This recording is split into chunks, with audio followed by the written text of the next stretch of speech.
"Could you not touch me? I just can't handle it physically." These were the words my wife said to me.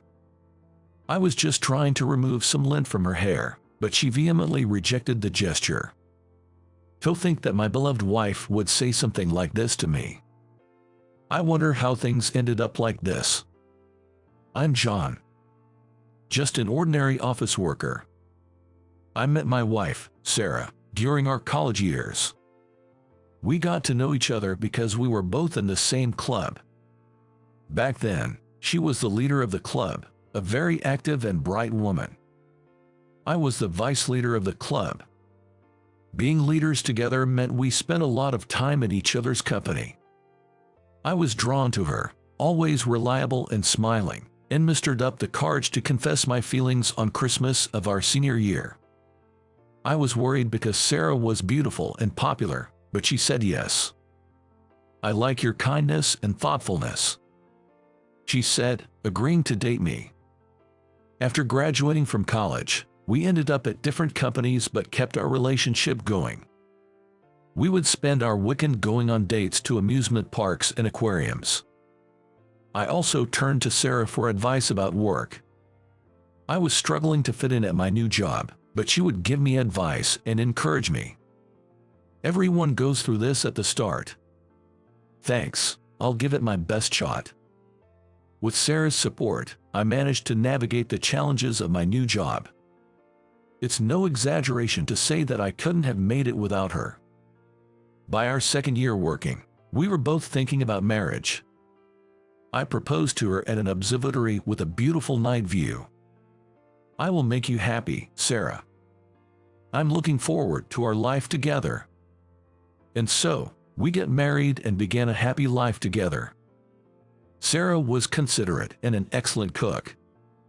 She would always pack a variety of delicious lunches for me, making sure to include my favorite dishes. I made sure to balance the nutrition. She'd say, handing me the carefully prepared lunch. I look forward to eating it every lunch break. On our anniversaries, we'd enjoy cakes Sarah baked. "Let's always stay together. I love you, Sarah. I'll do my best to keep us happy." We whispered such affectionate words to each other. Those were truly happy times. But then, an event occurred that completely changed Sarah. We started living with her mother, Grace.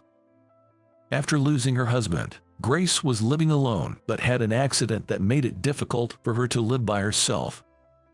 So, we began our life together. "I'm sorry for the inconvenience." Sarah apologized, but I didn't mind at all. We help each other out in times of need. Grace is family. No need for formalities, I reassured her. Living together turned out to be quite challenging. Grace was particular about everything and would often complain about my habits. "The windowsills are dirty. Clean them up," she'd nag. "Your taste in clothes is terrible. Where do you even find such outfits?" Day after day, I was subjected to such criticisms, and it gradually wore me down. I had hoped Sarah might defend me to some extent, but she never took my side. Instead, she joined in the criticism, saying things like, "Oh, that really is dirty. Clean it up right away, and you have no sense of fashion. Get rid of those tacky clothes immediately." My wife had never behaved like this before. I was utterly confused. "Sarah, why do you only say such harsh things? Consider my feelings too." I asked her when we were alone, but all I got back was a brash response. "What are you talking about? What's wrong with pointing out flaws? If you were more careful, you wouldn't be criticized like this." But still, enough, you're being annoying. Instead of complaining to me, why don't you work on improving yourself or help out with the chores? Sorry. Overwhelmed by Sarah's assertiveness, I ended up backing down. Reluctantly, I tried to be more considerate around Grace. I made an effort to clean more than before and took greater care with my appearance. I thought that by doing so, they might ease up on their criticisms a bit. However, my efforts were misplaced. Sarah and Grace's behavior only escalated, and by the time a year had passed since we started living together, their remarks had almost reached the level of verbal abuse. "Stay away from me. You smell and it's disgusting." "That's right. It would be terrible if Sarah ended up smelling like you. Go somewhere else." I was driven out of the house even on my days off. After wandering aimlessly around the neighborhood, I made a habit of sitting by the riverbank, sipping canned coffee alone. Looking at the park near the riverbank, I saw couples enjoying each other's company, reminiscent of the peaceful times Sarah and I once shared. It felt just like when we ourselves were in such harmonious times. How can we return to those happy days? Sarah had truly changed. Gradually, she stopped making lunches for me, and I found myself eating sandwiches and bread from convenience store during lunch breaks. When colleagues asked, "What happened to the lovely lunches your wife used to make?" I felt awkward and didn't know how to respond. I wanted to reclaim our happiness, but I couldn't fathom why Grace and Sarah were so harsh towards me. I had resigned myself to the idea that Grace was just that kind of person, but I wished Sarah would return to her old self. I understand Sarah taking the side of her mother, Grace. But still, this is beyond any reasonable limit. Initially, I wondered why Sarah had changed, but eventually, I even started to think that maybe this was the real her. The thought that the sweet Sarah I knew might be gone saddened me. Regardless, I was stuck in a rut, unable to find a solution. In stark contrast to me, Grace and Sarah seemed to get along well. They even started using social media to share moments from their enjoyable life. From bits of their conversation I overheard, it seemed they had a decent followers. I was completely left out. This stress at home started affecting my mood at work too. I was subjected to a barrage of insults from morning till night, and upon returning home, I was greeted with yet another onslaught of verbal abuse. As the end of the workday approached, my heart grew heavier. One day, this state of mind led me to make a significant mistake. I missed an important meeting with a client. Michael had told me it was an important meeting, but for some reason, thoughts of my home life distracted me, and I zoned out. I forgot to jot down the date of the meeting in my diary, and it slipped my mind completely. On the day of the meeting, the client called when I failed to show up. I rushed to the meeting place to apologize, but the client was furious. "We will reconsider our dealings with your company," they said. Thanks to Michael's intervention, the situation was salvaged, but I was severely reprimanded. It was a crucial meeting that affected our company's sales. "How could you forget something like that? I'm terribly sorry." I kept apologizing, but I was told that this incident would be reported to the higher-ups. I hope nothing comes of it. However, not long after, my wish was easily shattered. I was transferred to a regional branch office as part of a personal change. This branch was notorious as a place where problematic employees were sent. It seemed my salary would also decrease. Michael didn't say it explicitly, but it was clear this was a demotion. I thought to myself, as if things weren't bad enough at home, now this happens at work too. I had rock bottom. Moreover, I had to tell this to those two. Just being there got me criticized for everything. Imagining their reaction to my demotion was disheartening. "I'm home," I announced upon returning, but no one replied. When I entered the living room, the two were chatting away happily. But as soon as they noticed me, their faces turned sour instantly. "What? Don't just stand there. Go away. You're in the way." Sarah began her assault. I don't want to say this. That's what I thought in my mind. My spirit was immediately dampened, but it was something that had to be said eventually. Gathering my courage, I informed them about my transfer. Sarah's reaction to my news was colder than I had anticipated. "Let's get a divorce," she said. "What? A divorce?" I was shaken by her sudden statement.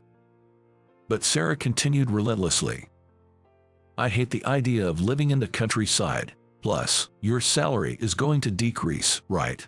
I married you because you had a good job at a prestigious company and earned well. There's no point in staying with you if your salary decreases. You were only good for making money, and now you can't even do that." Grace nodded in agreement. "Cast me out. Money is important after all. There's no value in staying with a husband who earns less. I always thought you were useless. But to think you can't even do your job. A divorce is better for Sarah." I was deeply saddened by their words. Are they saying my only value was my salary? Thinking in my mind. I was too shocked to say anything and even felt like crying. At the same time, I realized that regaining the happy family life I once had was impossible. Lacking the energy to argue, I agreed to the divorce. "All right, let's get a divorce." Thus, our divorce was settled without much ado. An end was put to the painful days that lasted 5 years. Although it was an unfortunate ending, I decided to take this as an opportunity to move on. I thought to myself that the family issues are resolved now. Time to do my best in a new place. Feeling liberated, I worked hard at the regional branch.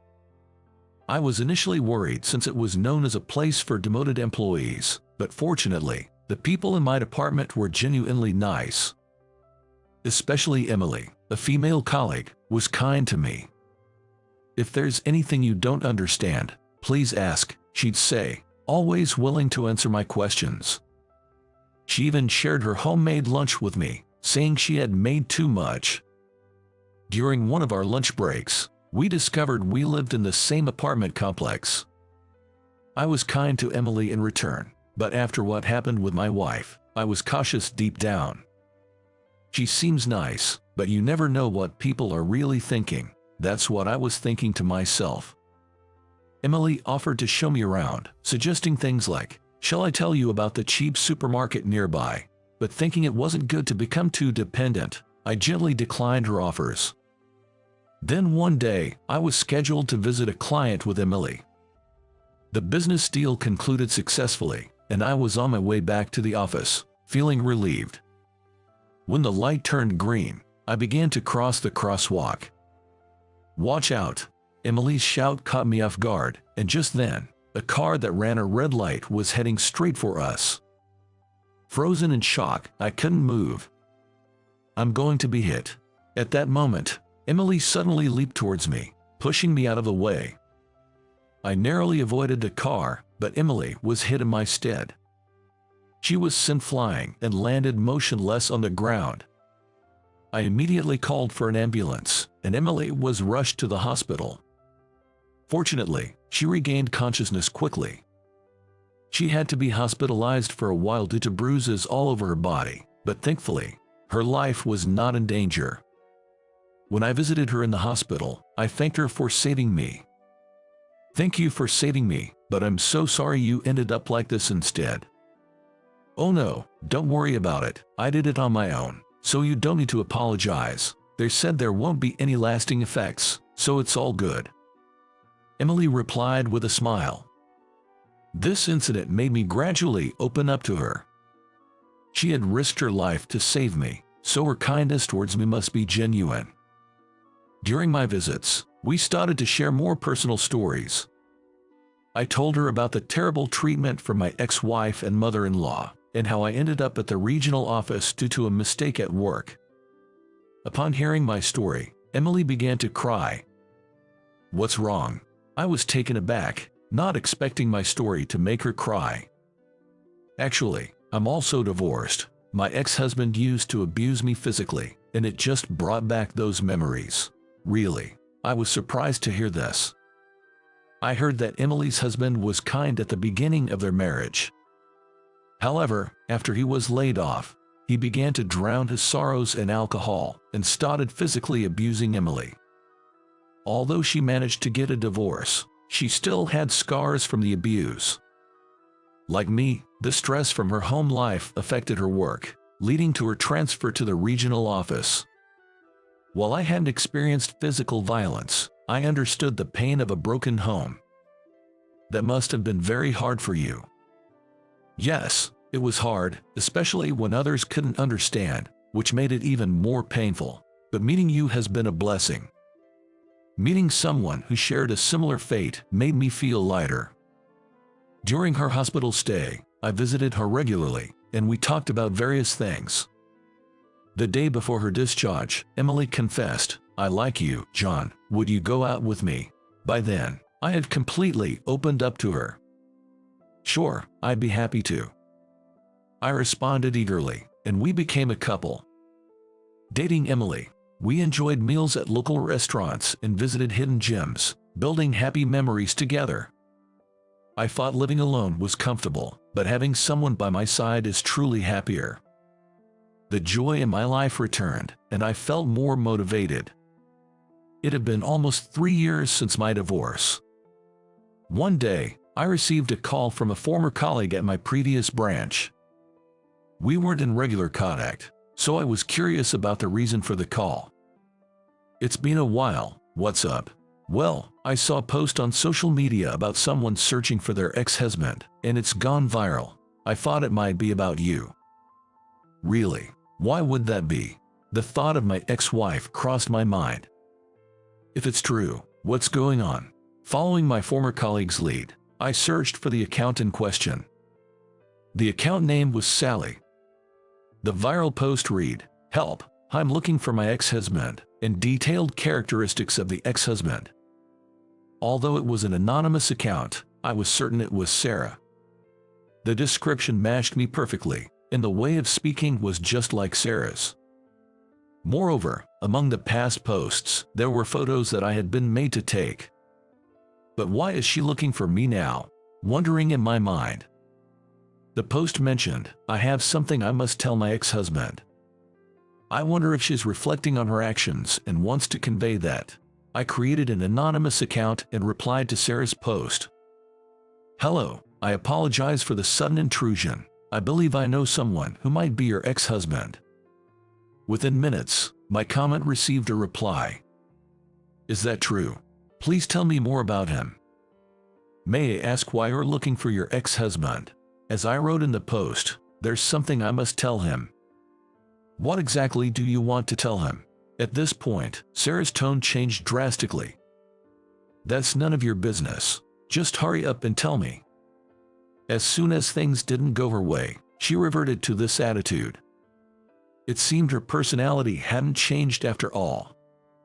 The thought of her feeling remorse seemed far-fetched now. Then what does she want to tell me? I could have ended the conversation there, but I decided to continue, driven by curiosity. "Without more details, I cannot disclose any information. It's personal information, after all." There was a pause of about 10 minutes. Just as I thought she might not reply, a lengthy response came. "Fine, I'll tell you. I married him for the money, but divorced him when his salary decreased due to a transfer. Men are disposable. If one goes bad, you just replace him. I thought I could easily remarry because I'm beautiful, but no decent men appeared. It's tough supporting my mother alone. Looking back, he did earn a decent salary despite the decrease. So, I thought maybe remarrying him wouldn't be so bad, and that's why I'm looking." What kind of reason is that? Thinking in my mind. I was beyond angry. I was dumbfounded. I thought to myself, what does she think I am? I have no interest in being used so conveniently. Is that all? Then hurry up with the information.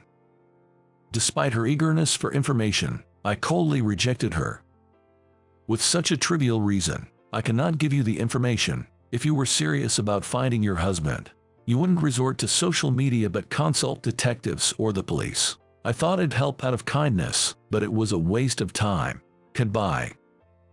After sending that message, I turned off my cell phone. I felt a sense of relief finally standing up to my ex-wife. Talking to myself that divorcing Sarah was the right decision. Being with such a terrible person would only bring more stress. This incident reminded me that people don't change easily. Getting involved any further would only drag me into unhappiness. Besides, I now have Emily, my new partner. She truly loves me from the bottom of her heart. Similarly, I have deep feelings for Emily as well. I've decided to forget about my ex-wife and cherish the love I have with Emily. That's the true happiness for me now. Just ignore that nuisance. She is probably just overreacting and pretending to be in pain. Just leave her be. I found a pregnant woman in distress on the side of the road. But my boss, who was with me, blurted out this outrageous comment. I thought it was incredibly harsh, but what followed was something I could never have anticipated. My name is Michael. I was raised in a typical family, with my dad working as an office worker and my mom being a homemaker who also worked part-time. My mom was kind, but my dad was strict. He was meticulous about manners, from how to greet people to how to hold cutlery, and instilled discipline in me about even the smallest things. My dad himself was very serious, and at work, he was known to be reliable, taking any job seriously. At home, he often said, "Live life earnestly."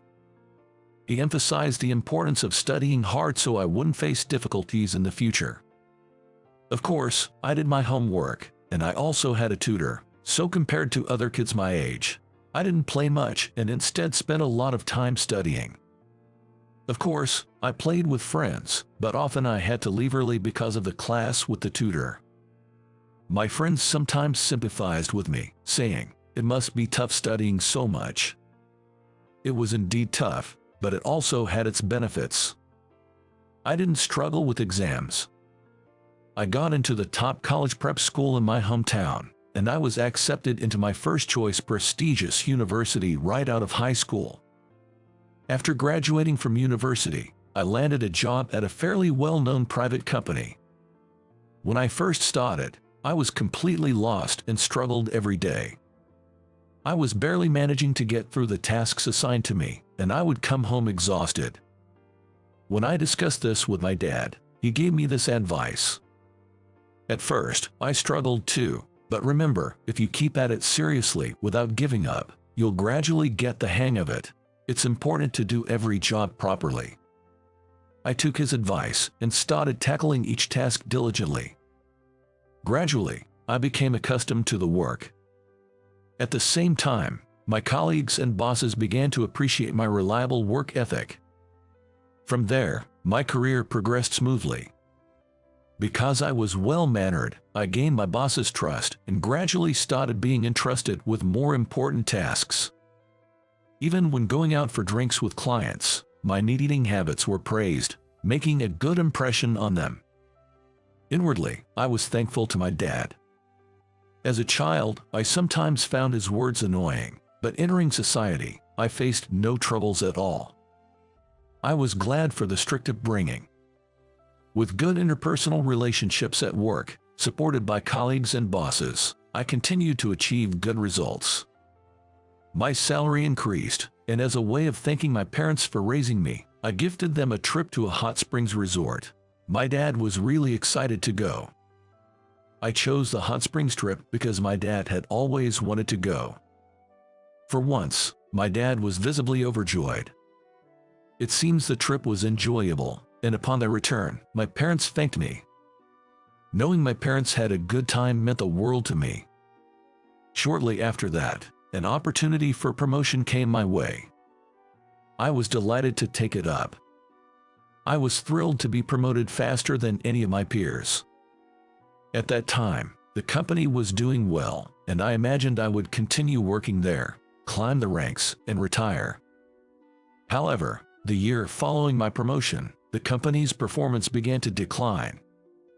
The economy turned sour, and we felt the impact. The senior management ordered us to cut costs drastically. Moreover, layoffs were conducted, mainly targeting older employees. Although I wasn't laid off, my salary plateaued, and the company's downturn continued unabated. Eventually, the company was decided to be shut down. It was regrettable, especially since I had been blessed with good relationships there, but there was nothing to be done, and I couldn't just sit and lament.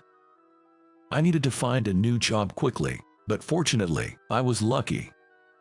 When I told my college friend Tom about my situation, he offered me a job at his company. Apparently, one of the employees had to leave abruptly due to a sudden illness, and they were looking for someone to fill the position. When I heard about the job details, it turned out to be quite similar to what I had been doing at my previous company. Although the scale was a bit smaller compared to my previous company, I wasn't in a position to be picky at this point. I decided to take the job. I was told I'd still need to go through an interview, so I went to the interview location at the scheduled time. The interviewers were CEO Rachel and a person from HR. Rachel was still in her 30s, quite young for a CEO, and she was very beautiful. I managed to respond to all the questions without any issues, and I was offered the job on the spot. I was nervous about whether I'd be able to do well in this new environment, but having an acquaintance there made me feel more at ease than when I joined my previous company. Since we knew each other, Tom became my mentor and taught me various things. As I had heard, the job was similar to my previous one, so I was able to get accustomed to it quickly. However, just when I started to feel settled, Tom ended up leaving the company.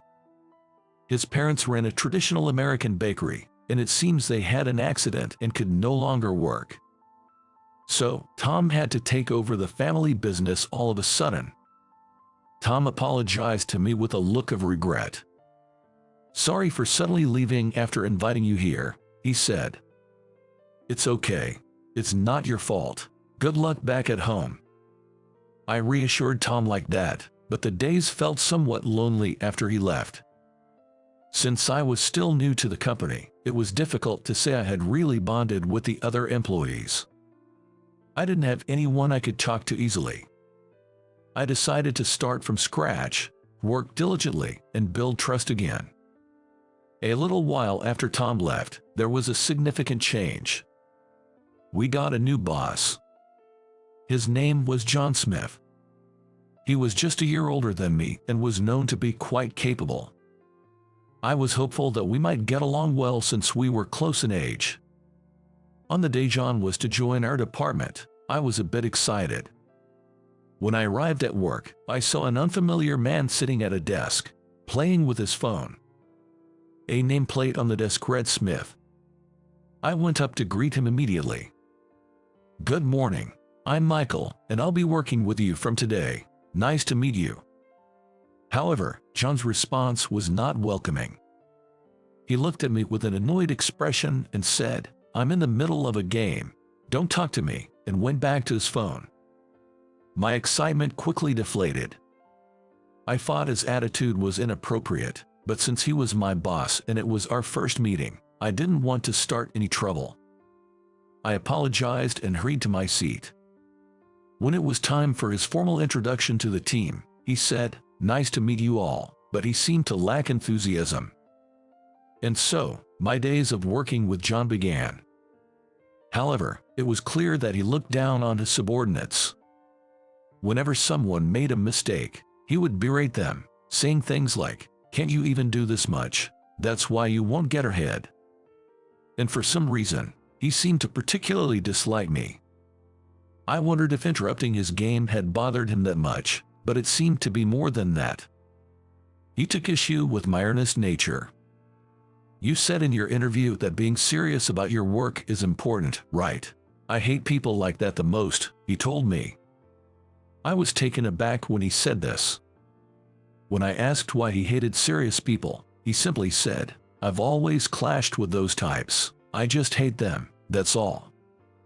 It's frustrating to be disliked for no fault of my own. I have become quite averse to John. He started harassing me in petty ways. For example, he would assign me a large data organization task that normally would be done by several people, and he demanded it be done by tomorrow. It was impossible for one person alone. "I can finish this by myself, even if I work all night. Can I get some help from someone else?" I asked. When I said this, he sneered, "Oh, Mr. Serious can't do it. Relying on others now, are you?" I was furious, but I asked some available colleagues for help, and we managed to finish it by the next day as requested. John looked displeased. You didn't have to finish it so quickly. Actually, I wanted you to prioritize other tasks first. You're useless, he said. I was truly irritated by these words. The data organization task was probably just a way to harass me. John's harassment didn't stop there. He would always criticize me during meetings and intentionally spill coffee on my documents and reports. I wished he would stop such childish behavior, but John showed no signs of changing his attitude. Amidst this, a bowling event was organized within our department on a day off. It was an annual tradition. John said he would go, and wanting to exercise and improve relationships with other colleagues, I decided to join too. On the day of the bowling event, John was wearing a t-shirt with a tasteless skull print. Furthermore, he was adorned with a plethora of jangling necklaces. Frankly, it was flashy and tacky. Thinking he was stylish, John began to talk about his fashion sense unasked. Though no one said it out loud, everyone must have found it annoying. When the bowling started, I struck a strike right from the start. Everyone praised me, but John seemed unamused. It's just luck. Even your form is bad, he said, dampening the mood. He probably didn't like the attention I was getting. Watch this, I'll show you how to throw a curveball, he said arrogantly. John threw the ball with a peculiar form, but it ended up in the gutter. We all awkwardly said it was just a fluke, but the atmosphere turned uncomfortable. I continued to score high, but John's performance didn't improve. Eventually, John reached his breaking point. I'm done with this, he yelled and stormed off somewhere. Getting so upset over a casual game of bowling was truly childish. The mood was heavy, but once we resumed bowling without him, it became enjoyable again. With the source of the tension gone, everyone had a great time. Time passed while we were having fun, and the bowling tournament was over. I won and received a prize. I was able to get closer to other employees and felt glad that I took part. When it was time to leave, I remembered John. I found him with a group of young women. I told him I was leaving, but he said, I'm teaching these girls how to bowl, so you, the amateur, go ahead and leave. The women gave awkward smiles. They must have been annoyed inside. John's womanizing in the brief moment I looked away was astonishing. My colleagues and I were utterly dumbfounded. I had to forcefully pull John away from the women and leave the bowling alley. The women thanked me with grateful looks. This incident seemed to have greatly upset John. The relationship between John and me worsened even more. To make matters worse, an opportunity came up for John and me to work together. It was a job presenting to an important client, and as John was the team leader, he had to attend, and it just so happened that I was the only one available. John dumped the task of preparing the presentation materials on me and spent his time playing games on his phone. Realizing it was futile to say anything to him, I reluctantly began working on the materials. Since it was for an important presentation, I couldn't skimp on the effort. I meticulously crafted every part of it. I think the hard work paid off, resulting in a fine finish. Then, the day of the presentation arrived. We headed to the client's office by car. Naturally, I was the one driving. As soon as John sat in the passenger seat, he started playing games on his phone. Suppressing the urge to sigh, I started the car. Soon after we set off, it began to pour heavily. My mood grew even heavier. It must have been about 20 minutes since I started driving. When I casually looked down at the sidewalk, I saw a person crouched down without an umbrella. I quickly stopped the car on the side of the road and got out of the car. The person crouched down was a woman, and her stomach was large, making her look like a pregnant woman. She was soaking wet from the rain. "Are you okay?" I asked, but she just grimaced in pain, clutching her belly. It seemed best to take her to the hospital immediately. since we had the car and the hospital was just a 10-minute drive away. I offered my hand to the pregnant woman, attempting to help her into the car. Just then, John rolled down the window on the passenger side. He had a frown on his face. "Michael, you're not seriously thinking of taking this woman to the hospital, are you?" "Of course, that's the plan," I replied. To my astonishment, John made an appalling remark. "Just leave her, she's probably just exaggerating her pain. Ignore her." I was dumbfounded by his cruel words. "If you really insist on taking me to the hospital, then go ahead and do it yourself." Saying this, John quickly got into the driver's seat and, ignoring my attempts to stop him, drove off.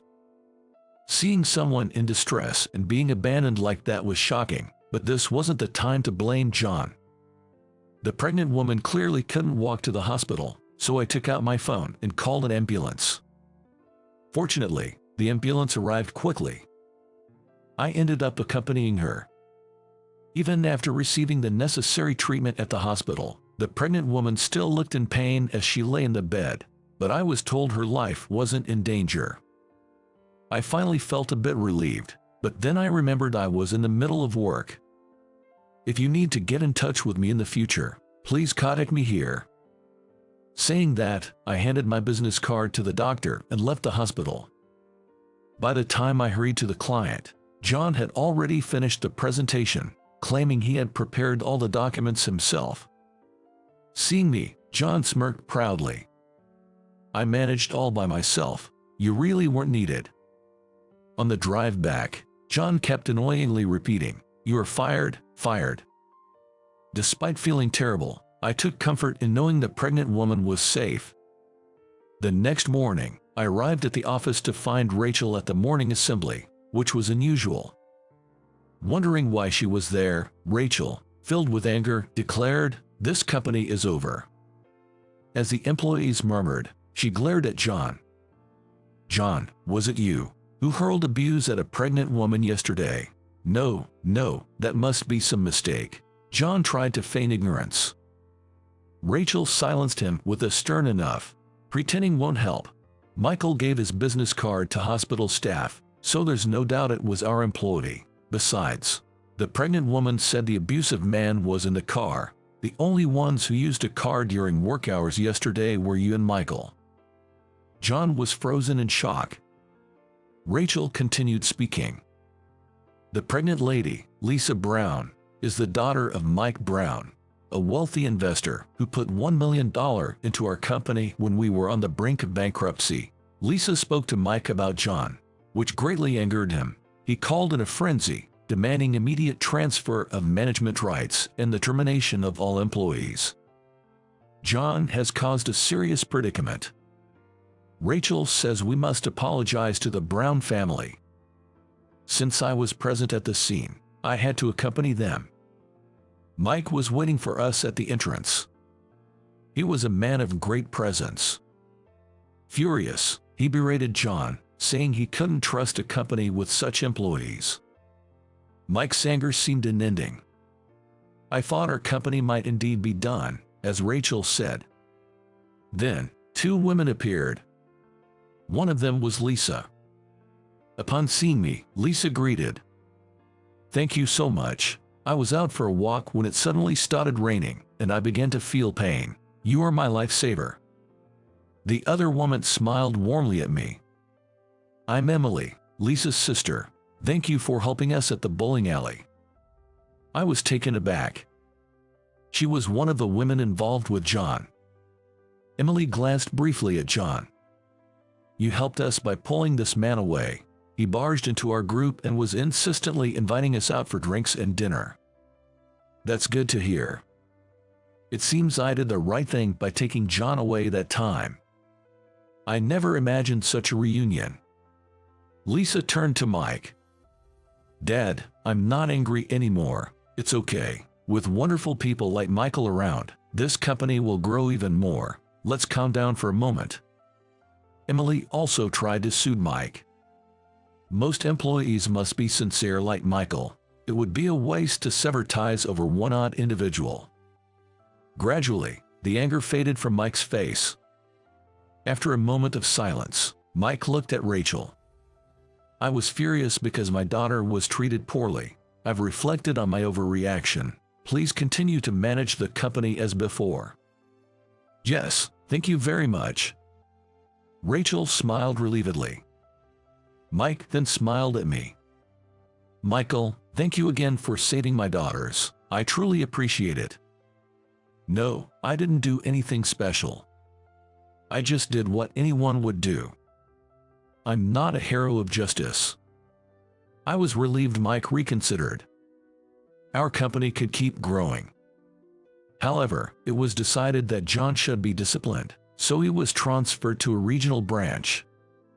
John, to everyone's astonishment, apparently continued to look down on people at his new post without showing any remorse. This led to a strike among the employees, causing a major issue. In the end, John decides to quit his job and seems to be on the streets. Moreover, he seems to be suffering from debt due to paying too much for phone games. It's a clear case of reaping what you sow. My diligent work attitude was recognized, and I was promoted in place of John. I've successfully led a major project, and everything is going smoothly. My parents are delighted with my success. Living earnestly, as my father advised, has truly opened up my life. I believe my father taught me something very important. I intend to continue living honestly, following my father's teachings.